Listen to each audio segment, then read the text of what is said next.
Hi, welcome to HT. This is an easy and simple tutorial on how to assign functions to AssistiveTouch. This is your AssistiveTouch. Assigning functions makes you efficiently do things on your iPhone. To begin, go to Settings and then go to Accessibility. Then go to Touch, then go to AssistiveTouch. Now under Custom Actions, we have single tap, double tap, long press, and 3D touch.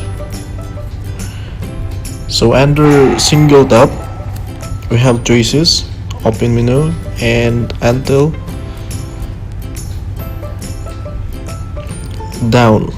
So for me, I'm gonna choose open menu. So for the functions of single tap will be open menu.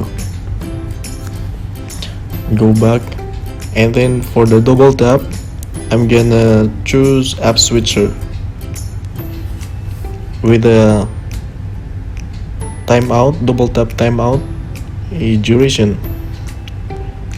of 0.30 seconds. And then long press, I'm gonna choose home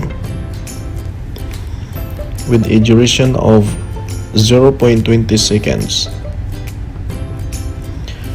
And then the 3D touch,